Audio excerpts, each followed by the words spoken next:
So I've come to this place where the standing stones should be, which is over on this little island that's linked by a stretch of little land just before sunset, about 10-15 minutes from the resort. It's just so beautiful. Thailand, it's just, I wish I could film and have Google Maps on at the same time. The roads are incredible. You go past some fantastic buildings, just development. Places like this, they're so well built. The quality is incredible. I don't know who owns the bulk of the land, but so I wanted to get here for sunset.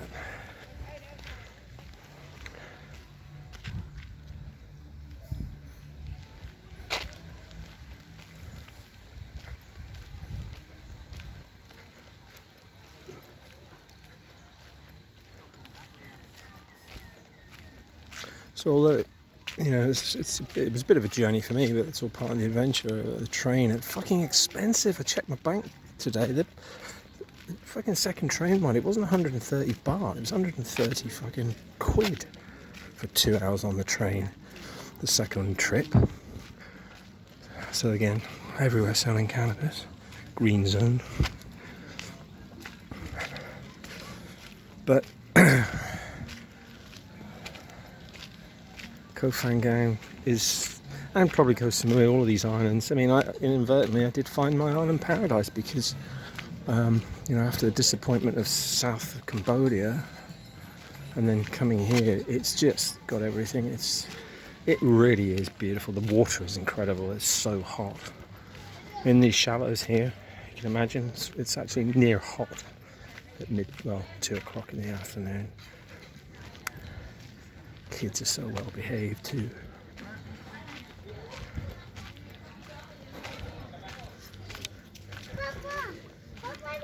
That's the foreigners. Oops.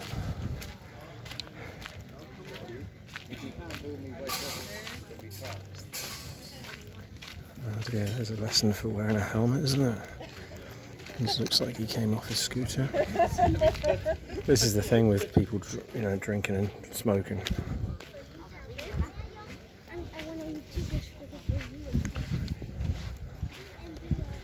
There's just places like this all over the island.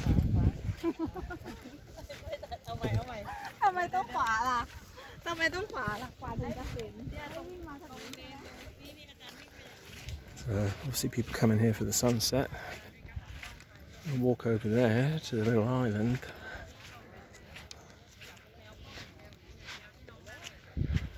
Looks like a great big rubbish ship on the horizon there. This is probably the reality of life. There's probably dumping fucking rubbish in the middle of the fucking Gulf of Thailand. All these places, it looks like Tracy Island type buildings everywhere, resort buildings. Another lovely beach.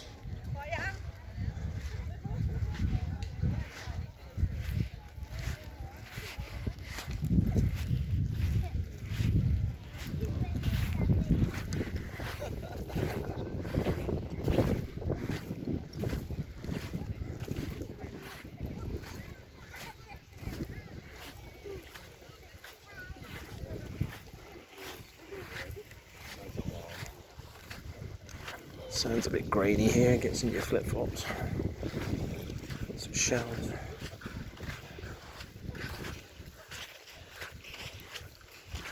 Modelling session going on.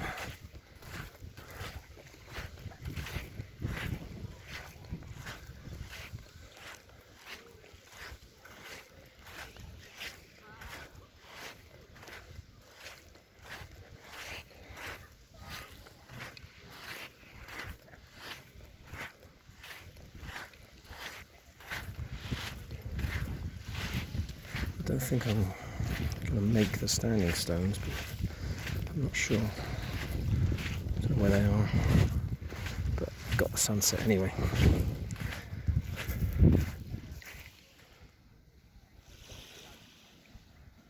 There's still plenty of jungle on the island. They're so big, these places.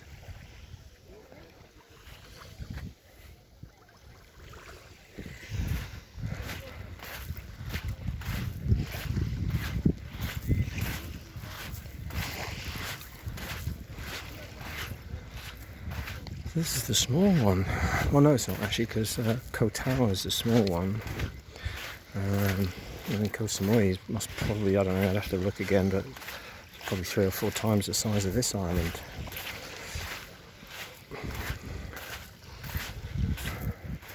So take your pick which side you want to bathe, whichever's warmer.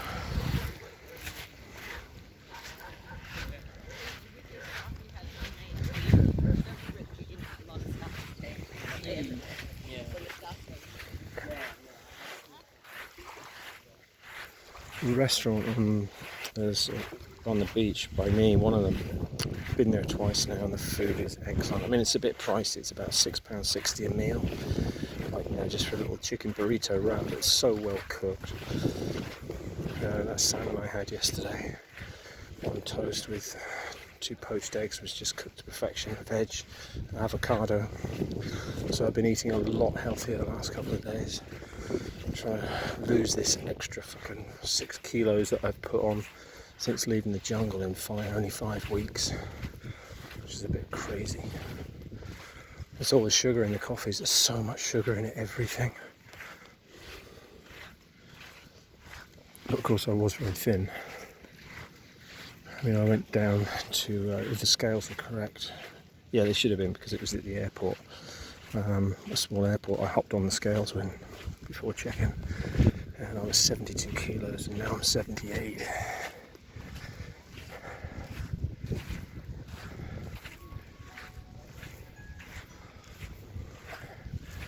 So they're not standing stones, they're stacked stones, but still a nice little,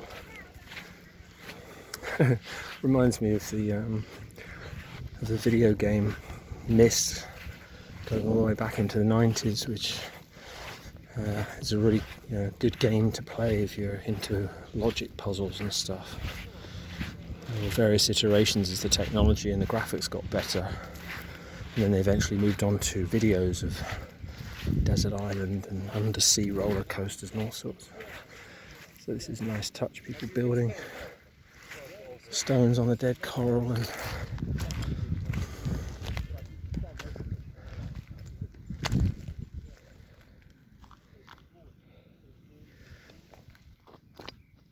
a piece of dead brain coral there.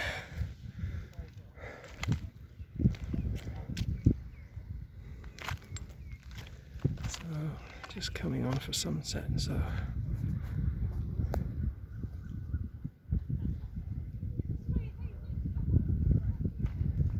and of course the temperature's fantastic on this island. I mean, April is the hottest time of the year in this part of the world. I suppose it's because it's the driest before rainy season, or rain of any sort, starts. In 5 weeks since I've been in, was it 6 weeks, been in Asia, I've only come across rain twice.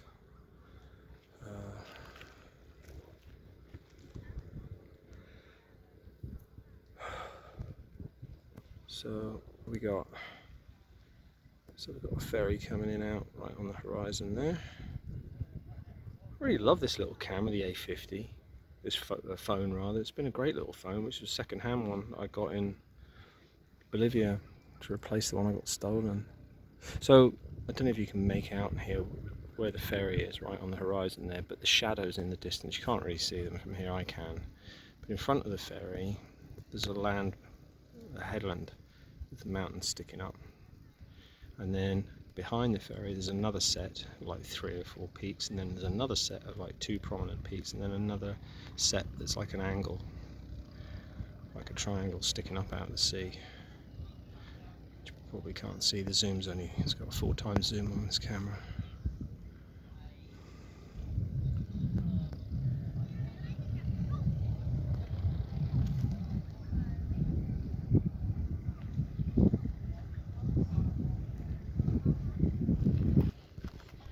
So there's monkeys up in the jungle. You hear them sometimes. Oh look, there's like more little bungalows here in front of the new development, just behind, like little beehive ones.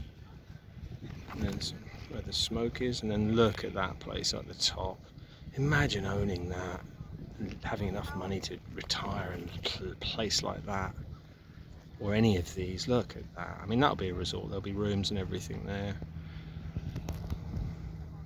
So I booked another 4 nights today at about, I think it's £105 for 4 nights. So it's not expensive by any means for the quality of the room, which I'll take a video of later. Ooh, is that a zoom? No, can't zoom in on that mode. Good. Zoom in up my nose. Yuck. So yeah, the food's a bit pricey, but I mean, you could, you know, if you wanted to be really strict with yourself, you could. Obviously, I've been pretty extravagant the last few weeks, shall we say. A lot of travel though. I just didn't expect to find, you know, such a beautiful place. Because I'd lost expectations, which was great. You know, it's always good when that happens. Like anything, isn't it? You know, when you don't expect something to happen and it turns out to be really good. But Thailand and the Thai people are just fantastic. They are so blessed. It's a beautiful country, and everything's so functional. Everything works. There's such good engineers, obviously. I don't know about, obviously, the developments, where the money comes from, whether there is Chinese stuff, but I don't think so, because normally the Chinese, like in Cambodia, where the Chinese have the big investments, they put billboards in Chinese all over the place, you know, to make it known that, you know, it's them. What's that over there? Oh, it's just writing, I think. It's on a wall. What's that say?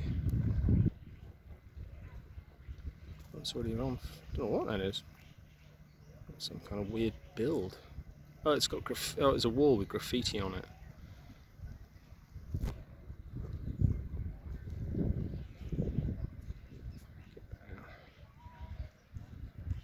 Oh, I'm missing the sunset. That's a nice colour, isn't it? That's quite close, actually, compared to the videos I did on my beach, where it was so much whiter, but it probably will be when I get into the sun. But that's pretty much what I'm seeing. Whereas on my beach videos yesterday, they were much whiter, whited out a bit. So it's coming on beautiful red. It's kind of nice at the bit of the island. It's just clouding it, isn't it? Keep the glare off.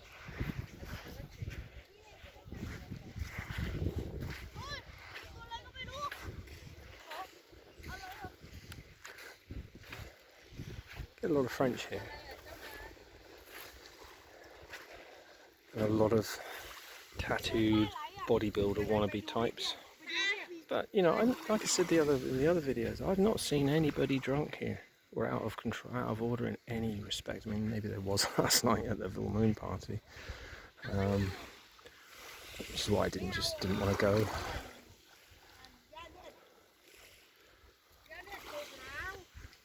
And there's not really any police around. It's just sort of, I think it's a bit like Cambodia, that vibe. It just keeps everyone in a nice space because everyone's so polite. That rock's sticking at a weird angle, isn't it?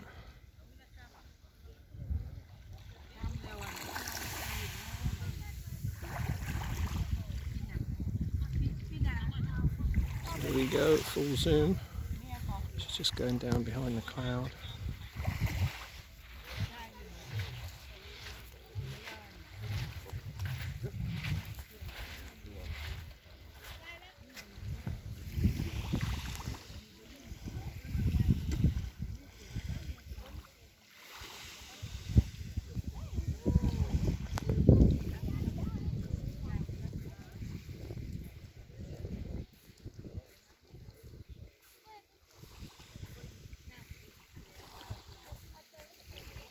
Unfortunately, these greens are all gone dark in the camera, but for me there's really vibrant greens, vibrant dark greens amongst those trees.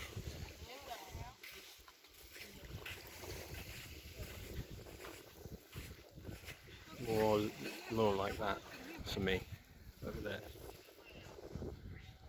And the island's covered in coconuts.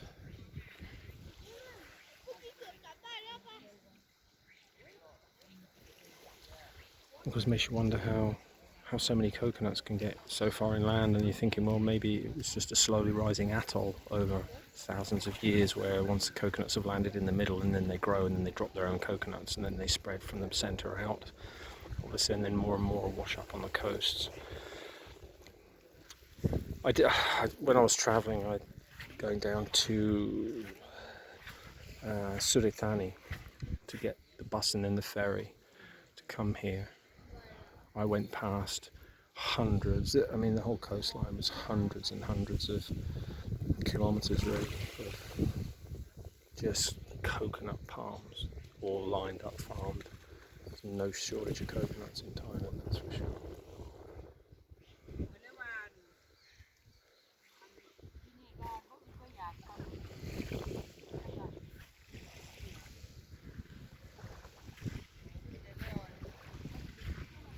Oh, it's a really pretty part of the island. This is right up the north of the island.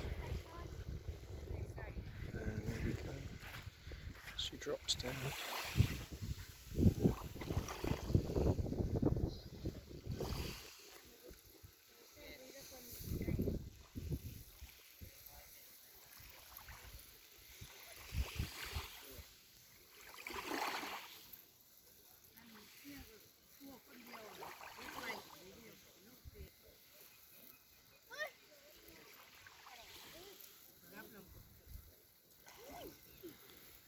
Thunderhead trying to brew over there.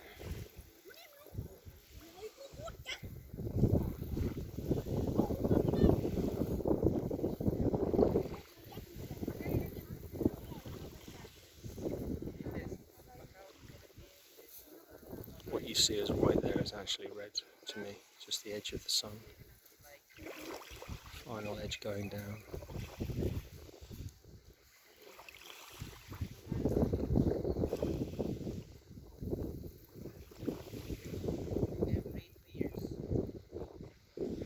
Beautiful warm breeze coming from this direction.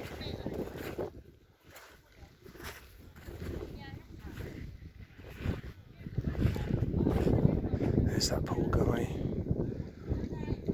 cut up, both knees, elbow, on his eyebrows and nose bashed in. Must have been a nasty cut, nasty spill. The girlfriend must have been with him, obviously, at the time. That's the only thing that worries me here is on the bike. If anything, anything with motorbikes, but when you're driving around with just no helmet and shorts and a t-shirt, and there's no insurance, you're in trouble. Well, I don't have, as I said on the other videos, I don't have travel insurance now. I don't bother with it. It costs more, well, depending where you go, but I think Thailand's a bit more like America or something. If you had to pay medical expenses, I think you'd get clobbered for it.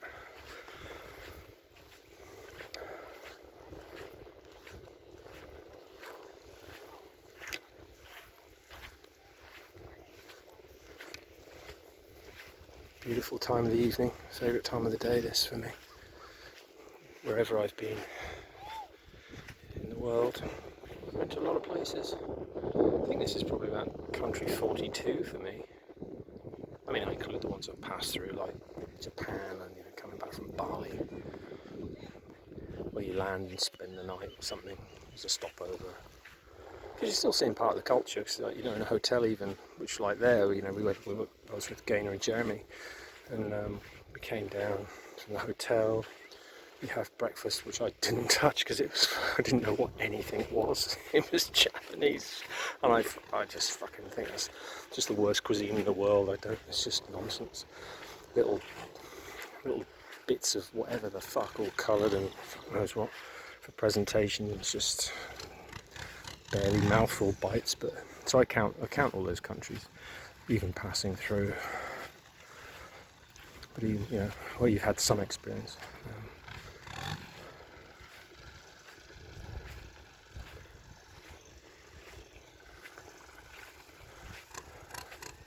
The temperature's pretty constant this time of the year. There's not a lot of difference between night and day.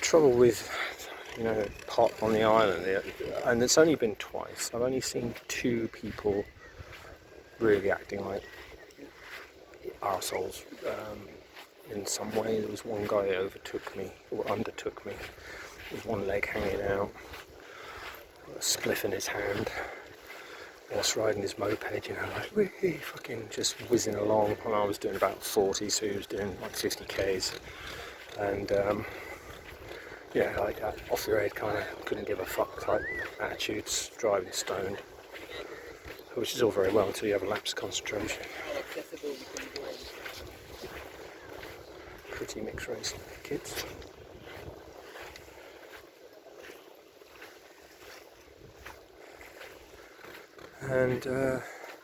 And then another guy who was fucking off it. I mean, he was fine. He just had this massive, stupid grin on his face. This one had rin, and he was stopped, luckily, but he kept just revving his bike to make it kind of jump, you know, because of the constant velocity scooters. And it was just like, you know, like a rodeo. And he just had this big, stupid grin on his face. He was off his fucking head, smoking a spliff, you know, and his backpack on. You could tell he was just that kind of character.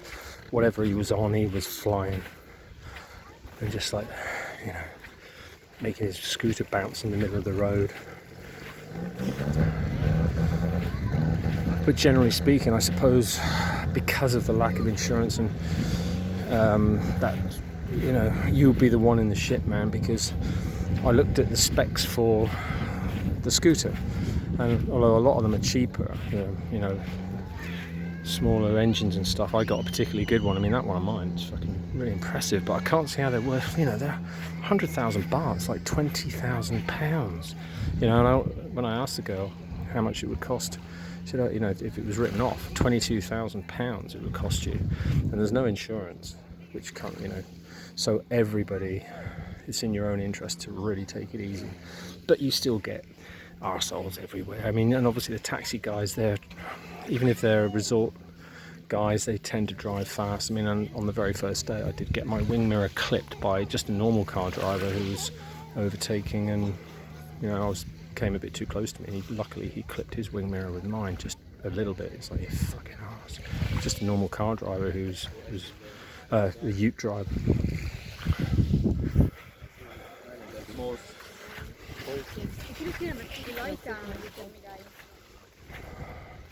A lot of Arabs here, or it could be Israelis. I think it's speaking Hebrew, like those girls. Quite a few.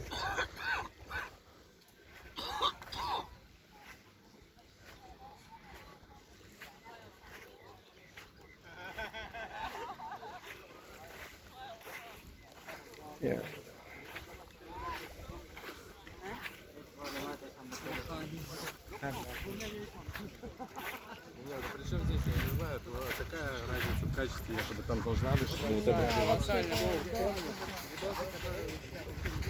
Russian going on there by the sound of it.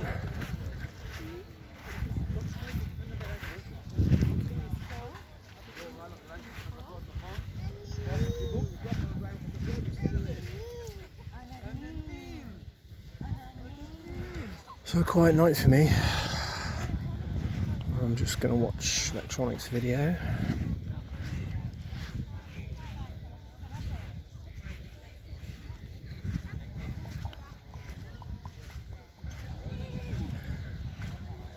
So all of these resorts are set up with, and the good thing as well is they're really respectful of people who come here for quiet, because even if bars like this, they might have music on even till 11 or 12 at night, but usually the bar, you know, it's at the end of the beach, and even if it's a sort of chill or dancey-ish, it's never booming, you know. It's just kind of respectful volume levels, just normal, you know. And this is what's been which I knew I was right in Peru once I got out of Peru, because they're fucking mental cunts. They really are. They're definitely not fucking right in the head. And the Colombians the same. Some of the South American cultures and others, like compared to the Ecuadorians and the Bolivians, they were much quieter. and normal level conversation. I mean, the Thais on the train here, they just speak quietly to each other generally. No one's shouting down their phone or fucking loud music and all that shit, which I know is going through integration heavily, immediately coming out of the jungle, having left the shamanic level dieta for a month. But those first 2 weeks I suffered, fucking hell, I was so sensitive. Of course you get ratty and irritable, and that's part of it, because it's just trying to drive that out so that you don't suffer from that in normal day-to-day life. And that's why I'm such a calm person nowadays, because all of those demons have pretty much been exercised. Although I did have a little recurrence after the mushrooms. It kind of set off after the microdose at 0.3 grams. It did set off, as I said. It was a shitty day for my birthday. I wasn't in a very good fucking space at all when I woke up. Wasn't a particularly nice effect, because I felt them, they were strong. Didn't wear off until after a good couple of hours, but the next day, I was in a horrible mood on the day of my birthday. I thought, fuck, I'm not doing them again. But then, after meditating on it, it set off an integration day. Well, maybe that would have happened anyway, but I think the mushrooms really set it off. But meditating on it definitely got the messages that no, you don't want to be doing a gram, which is what I was planning to do when I first came here, because that's the way it works. You just get given an idea. Oh, I'm going to go there because that's on. Because I only found out about the full moon party 4 days before coming to the island. But once I'd microdosed the mushrooms and kind of had the intuition like you get with ayahuasca type effect, it's like, no, I'm not doing that. And of course, like I said in the other videos, if you got stuck there and just weren't happy and you were really tripping, driving all the way back from there, because it's a 35-40 minutes easy. Although it was really nice driving back last night from the midtown. I spent my birthday there and finished off in a really nice restaurant that did the best steak I've ever had, except for South Africa in 2009, fillet steak. It was absolutely fantastically well cooked, perfect, just melted, but it was expensive.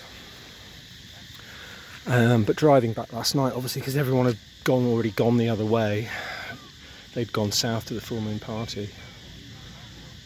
And so coming back, it was just really nice. Once I got out of that midway town, the roads were really quiet. And then I found out what the bike could do. You're cruising along at 70k, although there's a bit of a cool breeze as well. So I just kept it down to 50 because it was quite cool at 12 o'clock. Yeah, I probably left that restaurant after 12 o'clock last night. So I was probably back at the room for 12:30ish, and then I had a cup of tea, meditated, just a nice end to the day. But my mood didn't change until I was playing pool with the girls in the bars, because that's all I wanted to do. I didn't want to, just a bit of social, not, I definitely didn't want to do the full moon do. So it was good. It was a good day once I got into that place and started socialising, just chatting to people. Then the integration, the negative mood of the integration kind of wore off, and I was fine. So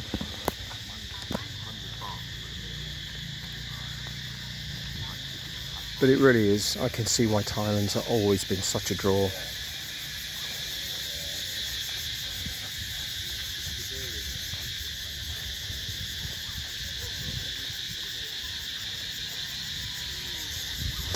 Yeah, like Robbo mentioned, I don't know whether it'd be interesting to know. I suppose after COVID, you just can't really compare either, because I think there's more people travelling generally that can after COVID and rethinking what's important in life. But it'd be interesting, after Robbo mentioned it a few months ago and told me that pot is legal. I don't know how long prostitution's been legal in Thailand.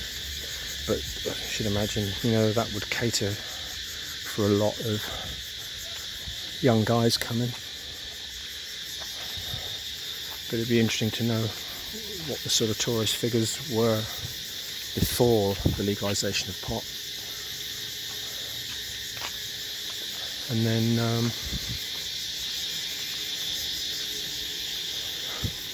so someone has to be right next to you when you're doing a video, don't they? He parked his scooter next to me. I'm trying to talk. So, yeah, you know, about whether the figures for more people coming here because pot is legal or not, whether it's made any effect at all. But then I read the article not long after that said that the Conservative government is trying to is thinking about, if they get in, they're passing the bill through to see to get it removed. I think it's going to cause a lot of problems because there's so many places that sell it now. It's going to cripple, you know, those businesses are just going to go under. And of course, I wouldn't have been able to get mushrooms either here if the pot hadn't been legalised. Although I don't think mushrooms are legal, but they're available. So I've got a big load of them in my room. But obviously mine were for microdosing purposes. Although I might do a 2-gram trip tomorrow just to see. I just really want to see if I can get a connection with Mama Ayahuasca.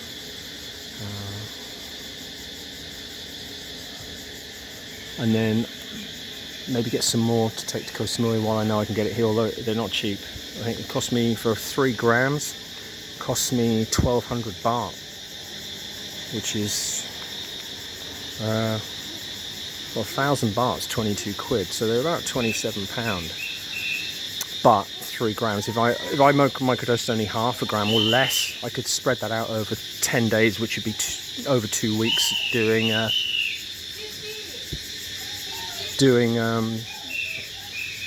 Stamets microdosing of 4 days on, 3 days off. I have to have a whistling kid, really.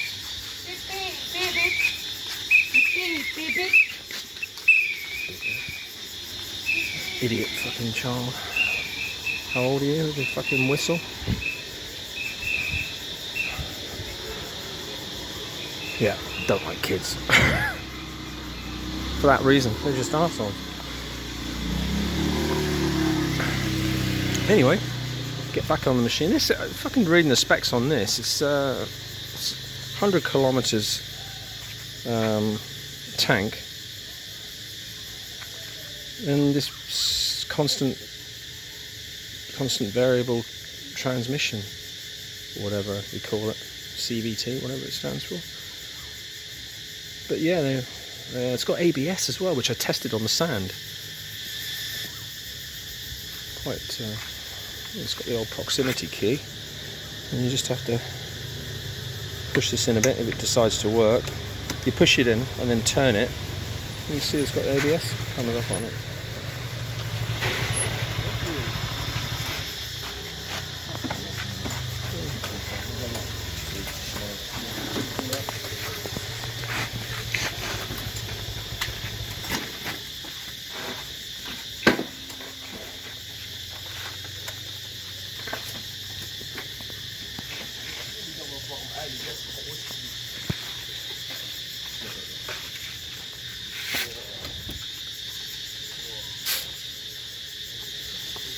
Could you park a bit closer, you fucking knob? There's only all that space you could have parked. Twat. And then you have to hold the rear brake in and press the start button and you're off. So anyway, Google Maps and piss off.